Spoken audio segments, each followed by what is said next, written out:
The road to Hill Station stretched endlessly before us, a winding ribbon of asphalt swallowed by the dense, silent wilderness. My friend Ben and I were headed to my family's old cabin, a 12-hour drive from civilization, buried deep in the heart of the forest. The air grew colder as we climbed higher, the trees closing in, their gnarled branches knitting a canopy that blocked the sun. The woods were eerily quiet, no birds, no rustling leaves, just an oppressive stillness that made our voices sound small and hollow.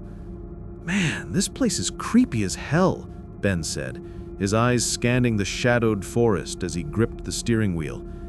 "It's just the woods," I replied, trying to sound nonchalant, though the silence unnerved me too. "Wait till you see the cabin. It's rustic, cozy. You'll love it." We arrived at the cabin just as the dusk painted the sky blood red. The cabin was old, its wooden walls weathered but sturdy, nestled in a small clearing surrounded by towering pines. We huddled our bags inside, the floorboards creaking under our steps. The interior smelled of old wood and time, with a stone fireplace and a rickety table and an ancient bookshelf in the corner. We settled in, cracking open a couple of beers, laughing off the long drive, and planning hike for the next day. For 2 days, it was perfect, peaceful, isolated, exactly what we needed. Then, on the third night, things changed. It started with a cry from the woods, a faint, desperate wail, like someone calling for help. Ben and I froze mid-conversation, our eyes locking. The sound came again, sharper, more insistent. "Help! Please help someone!" "Some people out there," Ben whispered, his face pale. I grabbed a flashlight and we stepped onto the porch, the beam cutting through the inky darkness. The cry echoed again, but it was wrong, distorted, like a recording played through a broken speaker, the words slurred and warped.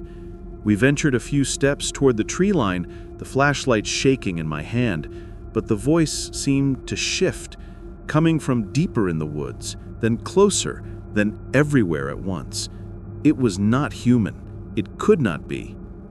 "Let's go back," my voice barely above a whisper.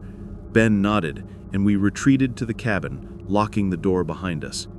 We did not sleep much that night, jumping at every creak of the old cabin. The next morning, we found it. An animal skull, bleached white and grinning, placed neatly on the doorstep. A deer, maybe, its empty eye sockets staring at us. "Some kind of prank?" Ben asked, but his voice trembled. "Who the hell would come out here?" I said, kicking the skull into the dirt. "There's no one for miles." That night, the cries returned, louder, more distorted, a mockery of human desperation. We stayed inside, curtains down, pretending we didn't hear it. Morning brought another skull, this time a fox, its teeth bared in a silent snarl. Day after day the pattern repeated, cries at night, skulls at dawn. A rabbit, a bird, a raccoon, each one placed with deliberate care, like an offspring or a warning. By day 6, we were on edge, jumping on shadows, barely speaking.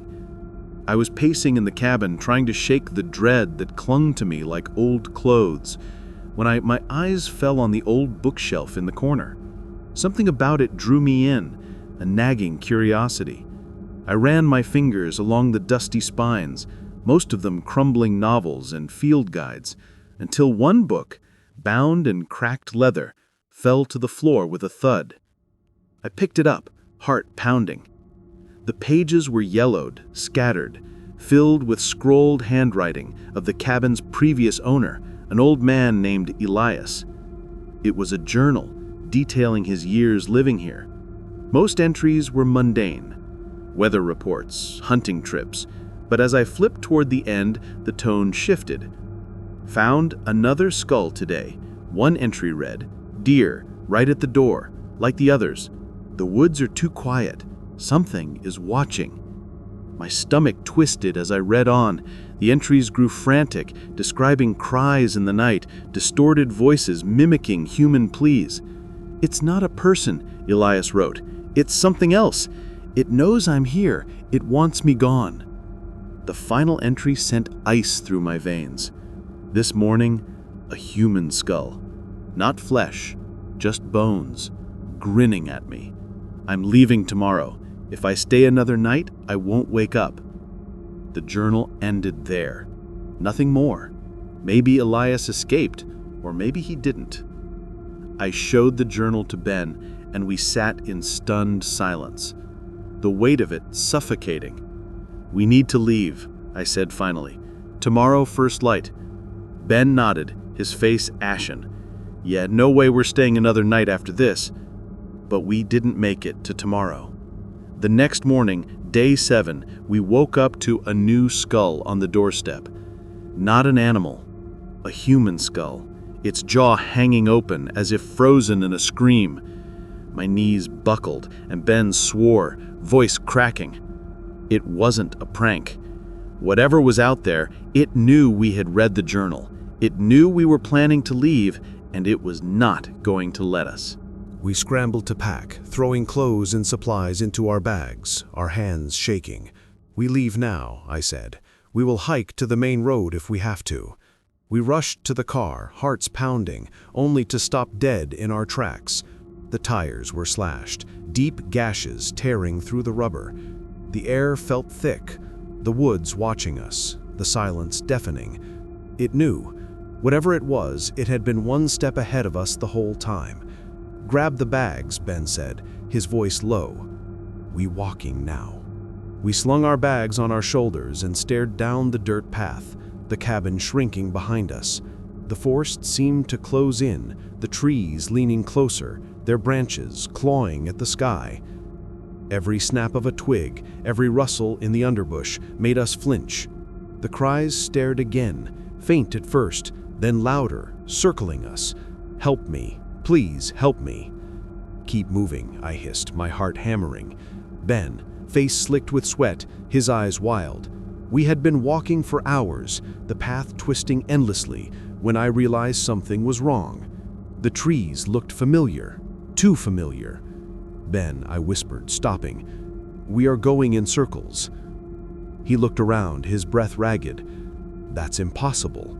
We have been following the path." But there it was, just ahead, the cabin. We have looped back somehow, the forest spitting us out right where we started. The human skull still sat on the doorstep, its grin wider now, mocking us. The cries grew louder. Shadows moved at the edge of our vision, too quick to track.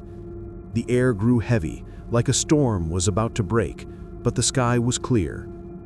Ben grabbed my arm. "We can't stay here," he said, his voice breaking. "We will try again. Stay close." We turned to run, but the path was gone. The trees had shifted, closing ranks, their trunks forming a wall that had not been there moments before. The cries became screams, not human, not animal, but something ancient, something hungry. And then we saw it, a shape in the darkness, tall and thin, its limbs long, its face a blur of raw and shadow. It does not move like a person. It glided silent, the skulls at its feet rattling as it passed. Ben screamed, and I grabbed his hand, pulling him towards the cabin, the only shelter we had left. We stumbled inside, slamming the door, piling furniture by a low hum that vibrated through the walls. We sat in the dark, clutching each other, waiting for dawn. But the night stretched on, endless, the hum growing louder. I don't know if we will make it to morning. I don't know if morning will come at all. All I know is the thing in the woods is still out there, and it's waiting.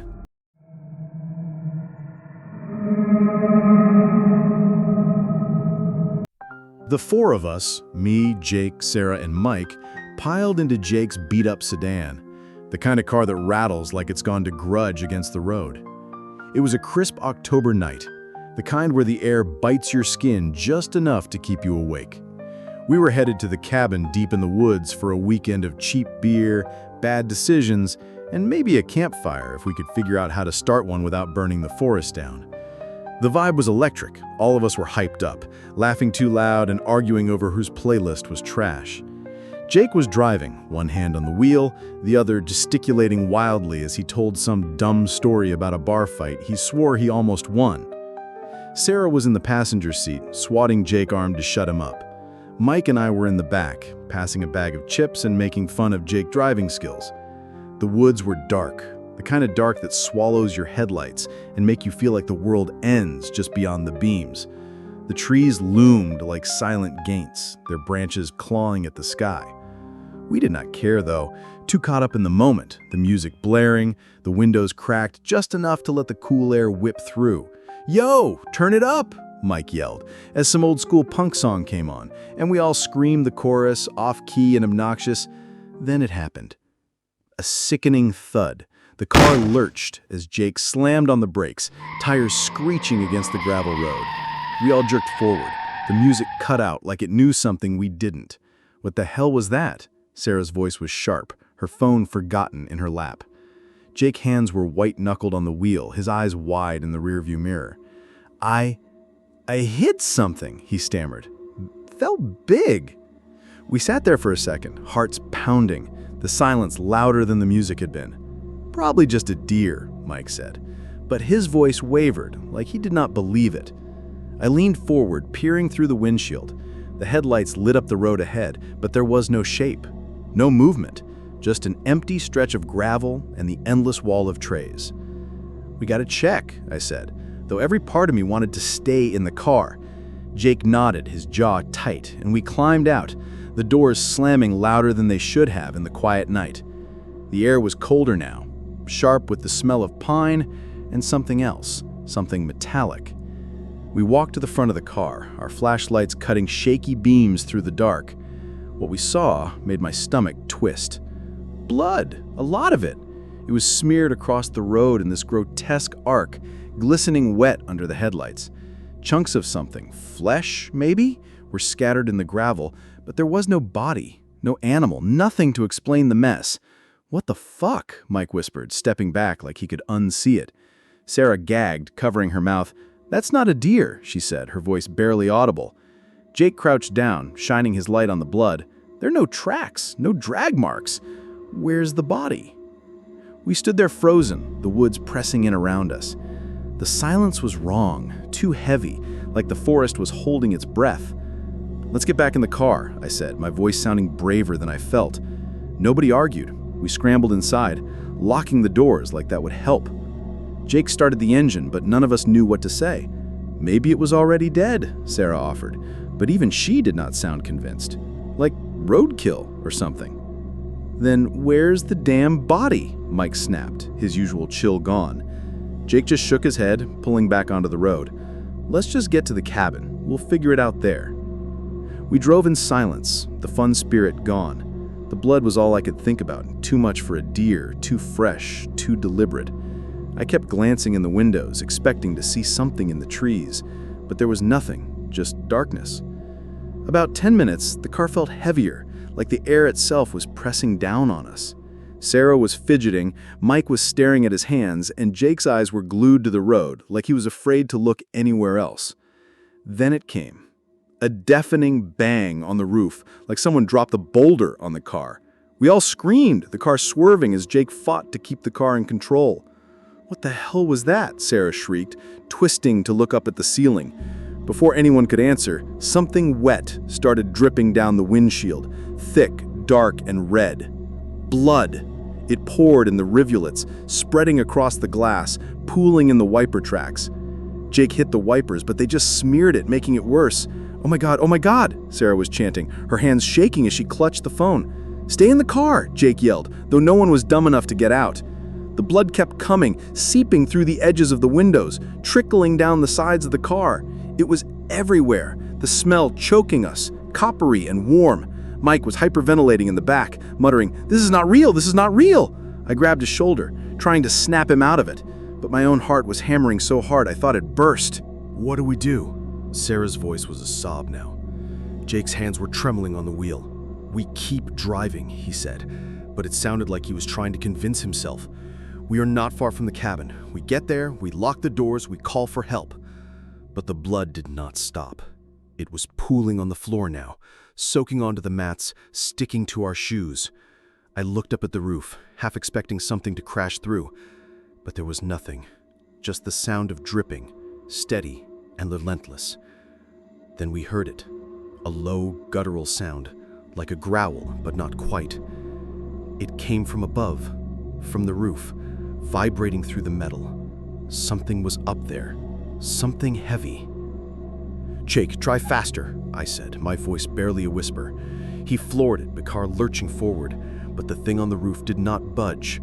The growling grew louder, joined by a scraping sound, like claws dragging across metal. Sarah was crying now. Her phone was useless in her lap, no signal out here. Mike was gripping the door handle like he might jump out, but we all knew it was suicide. The cabin was maybe 5 minutes away when the scrapping stopped. The silence was worse. We held our breath, waiting and listening. Then a thud. Not on the roof, behind us, in the trunk. The car rocked slightly, like something has shifted back there. "What was that?" Mike's voice was a squeak. None of us wanted to look, but I turned, peering through the back windshield. Nothing but darkness. "Keep going," I told Jake, my voice shaking. "Don't stop." But the thud sound came again, louder, and the car swerved as Jake flinched. The blood was still dripping, slower now, but the smell was overwhelming, making my head spin. The growling started again, closer this time, like it was behind my headrest. I froze, too scared to turn around. Sarah screamed, pointing at the rearview mirror. "There is something back there." I forced myself to look, and for a split second I saw it. A shape in the trunk, barely visible through the small window between the seats. It was hunched, too big to fit properly, its edges blurry like it did not belong in this world. Its eyes were glowing, not like an animal, but like something that knew we were watching. Jake slammed on the brakes, and that thing slammed forward, the whole car shaking. The growling turned into a scream, not human, not animal, but something that made my blood run cold. "Go, go, go!" Mike was yelling, and Jake hit the gas, but the car was sluggish now, like it was fighting to move. The blood was everywhere, coating the windows, blinding us. We were driving blind. We were guided only by the faint outline of the road. The cabin lights flickered into view, a beacon in the nightmare. Jake gunned the car, skidding into the dirt driveway. We tumbled out, slipping in the blood that followed us, pooling around the car like it was alive. The cabin door was steps away, but the growling was back, louder, closer, coming from the car. We bolted for the door, slamming it behind us, locking it, barricading it with a table. The growling stopped, but the silence was worse. We stood there, painted in blood that was not ours, listening for any sound. Nothing. Just our own ragged breathing. Then, from the outside, a single, deliberate knock on the door. We did not answer. We did not move. But the blood was seeping from under the door now, slow and steady, like it knew we were not going anywhere.